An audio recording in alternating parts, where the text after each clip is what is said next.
Nogle af de henvendelser, vi får ud fra arbejdspladserne, fra apotekerne, det er en henvendelse. Vi har en medarbejder, der har nogle gener i skulderen, eller nogle andre, der har problemstillinger i håndled. Det er typisk, når vi så besøger arbejdspladserne, arbejdsstillinger forårsaget af meget IT-arbejde, hvor man har meget tastearbejde, og hvor man sidder typisk med nakken eller skuldrene i en bestemt statisk position. Jeg ser også samtidig håndledsgener, som er forårsaget af scanning af varer. Og hvis vi kigger på stående-gående arbejde, så er det typisk især knæ og hofter, og måske også den nederdel af ryggen, hvis man har meget stillestående arbejde, som kan give gener. Når jeg er ude som konsulent på arbejdspladser og snakker arbejdsmiljø, så fokuserer jeg jo i særdeleshed på de arbejdsbelastninger, som er på arbejde. Men jeg undlader da ikke at tale med medarbejderne om, jamen, hvad gør du i øvrigt med din krop? Hvad gør du i øvrigt for at holde dig fit for fight?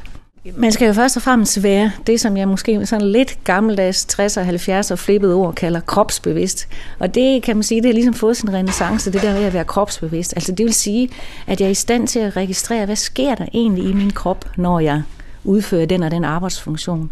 Altså slapper mine muskler af, eller spænder de, eller bruger jeg min led og mine muskler på en uhensigtsmæssig måde. Så det har ligesom fået sin renæssance, det der med kropsbevidsthed. Men det er jo ikke også alle sammen, der er lige gode til det her.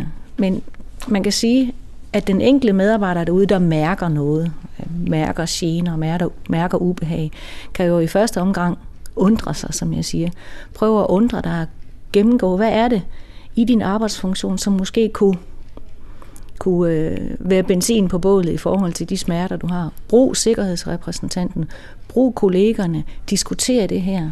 Heldigvis er det sådan, at mange af de ting, gener i bevægeapparatet, langt de fleste af dem er irreversible. Det vil sige, når man fjerner, hvad kan man sige, årsagen eller kilden, jamen så forsvinder mange af de her ting også igen. Så det er også med at eksperimentere og være åben for at eksperimentere, tilrettelægge og organisere sit arbejde på en anden måde. Og her tænker jeg i særdeleshed på, at man virkelig ude på arbejdspladserne gør en stor indsats for at finde ud af, om jeg rent faktisk kan variere mit arbejde på en anden måde. Og jeg tænker variationen sådan set både her, men også kropsligt. Er der mulighed for, at jeg kan bruge min krop mere forskelligartet?